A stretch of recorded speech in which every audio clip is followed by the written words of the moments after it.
제가 그 대학을 졸업을 하고 그때 은행에 다녔었는데 그때 은행의 보너스가 거의 600%였어요. 그래서 좀 괜찮게 모았던 시절이었었는데 결혼을 딱 하고 나니까 제 월급도 안 되는 거예요. 남편 월급이. 그래서 그 돈 가지고 살려고 하니까 너무 버거운 거예요. 그런데 그 와중에 또 아이가 생겼잖아요. 아이가 생겼는데 또 그러면 어떻게 하면 좋을까? 그래서 계속 부업적으로도 하다가 그렇게 살고 있을 때 저희 아이 선생님으로부터 그럼 학습지 교사를 해보는 게 어떻겠냐고 그렇게 건의를 받았어요. 그래서 이제 학습지 교사를 이제 면접을 보고 그렇게 연수를 갔다 오고 하게 됐는데 그 와중에 또 꿈을 가지게 되면서 제가 이제 조직장에 대한 꿈도 꾸게 됐고 그러면서 우리 아이들의 또 노후도 생각하다 보니까 그러면 내가 정사원이 돼서 또 어떻게 해보자. 그렇게 해서 조직을 관리하면서 또 교사들도 육성하게 되다 보니까 일이 너무 많은 거예요. 어떻게 보면 승승장구하면서 남들보다는 빨리 그 자리에 올라갔지만 생각했던 것보다는 경제적으로 더 많이 여유롭고 막 그러지는 않더라고요. 그러면서 제가 느낀 게 몸이 아파오는 걸 많이 느꼈어요. 왜냐면 스트레스가 그런 그 중압감이 너무 힘든 거예요. 그러던 어느 날 제가 추운 겨울이었는데 빙판길을 넘어지면서 제가 사고가 난 거예요. 그러면서 제가 무릎이 다 깨지게 됐고 그 무릎이 깨진 와중에도 관리를 가야 되는 거예요. 그 가방을 들고 관리 가는데 정말 눈물이 펑펑 나더라고요. 그래서 그 다음날 딱 일어나니까 다리를 움직일 수가 없는 거예요. 제 다리가 정말 퉁퉁 부어 있어가지고 그래서 큰 병원을 가자고 해서 갔는데 그때 병원에서는 단순히 그냥 우선은 절단하기는 그렇고 뭐 인공관절 넣기도 그러니까 우선은 지켜보자. 그렇게 해서 약을 주시더라고요. 그래서 그 약을 먹으면 저는 나을 것 같았어요. 그래서 정말 꾸준히 먹었는데 3개월, 6개월 지나다 보니까 제 몸이 정말 거구가 된 거예요. 움직일 수도 없는 몸이 돼버린 거예요. 그래서 다리도 접을 수도 없고 계단 오르기도 힘들고 앉았다 일어나는 것도 힘들고 그런 몸이 돼버린 거예요. 그래서 어느 순간에 제가 몸이 정말 이 몸이 종합병원처럼 그렇게 돼버린 거예요. 이거는 내가 도저히 여기서 버틸 수가 없겠구나.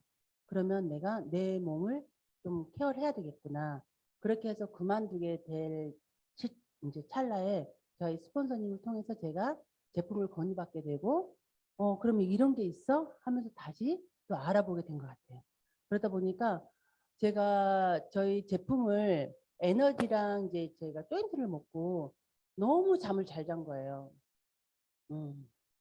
그 전에 그렇게 아파서 잠을 잘 못 잤던 제가 너무 편안하게 잘 잤잖아요. 그래서 이게 뭐지? 그러면 내가 내 몸을 케어할 수 있고 내가 어느 정도 경제적으로도 벌 수가 있으면 이 일을 해보는 게 낫겠다.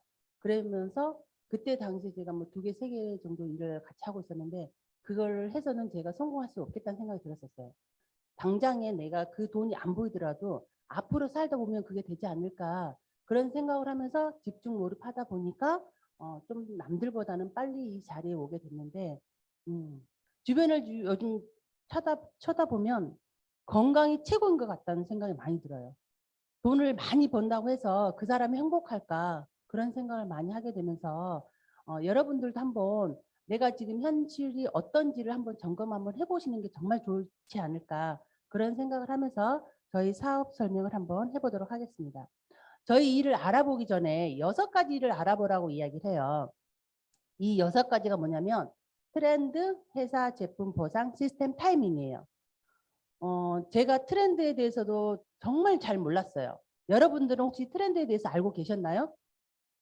트렌드를 정말 잘 알으셨다면 지금은 어마어마한 부자가 되지 않았을까 그런 생각을 정말 많이 하고 있습니다. 저는 트렌드에 잘 몰랐고 여기 유니시티에 와서 트렌드에 대해서 알게 됐어요. 이런 강의를 들으면서. 두 번째는 회사. 제가 다니던 회사가 저는 최고라고 생각을 했었어요. 30년이 넘은 정말 멋진 회사. 그런데 그게 아니더라고요. 나중에 보니까 100년 된 기업들이 명품 기업들이 정말 많더라고요. 저는 그걸 잘 몰랐었어요. 그런데 단순하게 그냥 우물안 개구리처럼 제 회사가 그 전에 제가 다니던 회사가 30년이 넘었기 때문에 정말 멋지다고 생각했는데 그건 다가 아니더라. 세 번째는 제품. 누구나 다 사용할 수 있는 그런 제품이라는 거. 보상. 내가 일한 만큼 받아갈 수 있는지도 잘 살펴보셔야 되는 것 같고, 시스템, 정말 그 시스템이 잘 갖추어진 회사. 대부분 그 청년들이 대학을 졸업하고 제일 가고 싶은 회사가 1위가 어디예요? 대기업이잖아요. 네, 그만큼 시스템이 갖춰져 있는 회사를 가고 싶은 거죠. 그리고 타이밍, 내가 지금 시작해도 늦지 않았는지를 잘 살펴보셔야 되는데, 그러면 트렌드부터 볼 건데, 요즘은 어떻게 인사를 하실까요? 여러분 건강하십니까? 그 인사를 많이 하잖아요. 그래서 건강이라는 것은 질병이 없거나 허약하지 않는 이것만 말하는 게 아니라 신체적으로, 정신적으로, 사회적으로 완전히 안녕한 상태에 놓여 있는 것을 건강이라고 말을 하고 있습니다. 그래서 트렌드 첫 번째, 흐름에 맞는 선택을 잘 하셔야 되는데, 예전에 저희 부모님 세대는 농경 시대였었어요. 그래서 이 농경 시대에는 땅을 많이 가지신 분들이 부자인 분들이 많으셨고, 그 다음에 산업사회. 산업사회에서는 제조업이나 기술을 가진 대량 생산업자들이 많이 부를 축적한 시대가 있었잖아요. 그리고 그 다음 세대는 디지털 사회. 디지털 사회 다들 지금 핸드폰 가지고 계시죠. 컴퓨터나 IT 계열에 종사하셨던 분들이 다 부를 많이 축적한 시대가 있었고, 지금은 무슨 시대라고 이야기를 해요? 웰리스 사회라고 많이 이야기를 하잖아요. 네, 신체적으로, 정신적으로, 경제적으로 건강한 상태를 유지할 수 있는, 유통할 수 있는 사업가가 부를 축적하는 시대가 됐다. 이런 시대의 흐름과 부의 흐름을 잘 이해하셨으면 정말 많은 돈을 걸머질 수 있었을 텐데 그러지 못했다는 것을 아시면 좋을 것 같고요. 예전에 농경 시대에는 그 건강식품 시장이 거의 1세대 시장이었어요. 1세대 식품이었는데 이때는 건강식품이 1800조 시장을 차지하고 있었고, 산업사회나 디지털 사회에 오면서 1세대, 2세대 식품이 3800조 시장을 차지하고 있었어요. 그런데 지금은 3세대, 4세대, 5세대 식품 웰리스 사회라고 하잖아요. 그래서 동종요법이나 지노미슈티컬, 또 마이크로바이옴에서 거의 건강식품이 8천조 시장을 차지하고 있다고 이미 다 이렇게 보도 자료가 있습니다. 그래서 돈의 흐름을 이미 파악한 대기업들이에요. 유한양행이나 대웅제약, 동국제약, 셀트리온, 동구바이오제약, 종근당 등 많은 기업들에서 건강기능식품을 판매하고 있는데, 여기 삼성 바이오로지스, 또 LG 생활건강, 한국야쿠르트, 여러분들이 이거 말고도 거의 대부분 중소기업, 대기업에서도 다 건강식품을 판매하고 있더라. 그래서 판 꺼진 건강기능식품이 제약업계도 입맛 다신다는 걸 조금 전에 보셨고, 지난해 건기식 시장이 4.3조 원이었었는데 이게 어느 순간 20% 넘게 급성장하고 있다는 것을 보여주고 있습니다. 그래서 연 4조 원 국내 건강식품 시장을 잡아라 하고 있고, 쑥쑥 크는 건강식품 OEM, ODM 기업에 주목하라 이야기를 하고 있습니다. 그래서 코로나19로 인해서 건강에 대한 관심이 높아지면서 전년 대비 9% 성장할 것으로 예상된다는 것을 보여주고 있습니다. 그리고 최근 셀프 메디케이션 확대 흐름에 따라서 비처방 일반 의약품이 아닌 건강기능식품으로 질환을 예방하고자 하는 소비자들의 경향이 더 강해질 것으로 판단되고 있다는 것을 보여주고 있고, 앞으로 한국건강기능식품협회 설문조사에 따르면 소비자들이 건강기능식품에 대한 지출액을 늘릴 것이라고 응답하고 있다는 것을 보여주고 있는 자료입니다. 그래서 한국도 정부의 규제 완화와 육성 의지에 따라서 시장이 확대될 가능성이 높아지고 있다는 것을 보여주고 있습니다. 그래서 메르스보다 무서운 코로나19 건강기능식품 매출이 865% 급증했다는 것을 보여주고 있습니다. 그래서 요즘 또 젊은층들이 건강기능식품에 엄청 빠져 있잖아요. 이거는 뉴스 자료인데요. 30대 임다혜 씨가 매일 출근 전에 먹었던 제품, 눈에 좋다는 루테인이나 종합 비타민 같은 거를 먹었는데, 점점 코로나19로 인해서 면역력에 대한 관심이 높아지면서 영양제가 하나씩 더 늘어났다는 자료입니다. 그래서 2030 세대 건강 관련 구매 매출이 1년 전보다 40% 가까이 급증했다는 것을 보여주고 있고, 더 큰 것은 젊은 층을 겨냥해서 정기 배송하는 서비스도 나왔다는 이야기가 나오고 있는 거예요. 두 번째 트렌드에서는 뭐냐면 한국 인구 추이예요. 점점 가속화되는 고령화 속도예요. 이게 아무리 100세 시대라고 하지만은 한국은 고령화 사회를 넘어서 초고령화 사회로 진입이 예상된다는 걸 보여주고 있습니다. 그러면 100세까지 우리가 사는데 어떻게 살까? 과연 우리가 100세까지 사는데 축복인지 불행인지 한번 보셔야 된다는 거죠.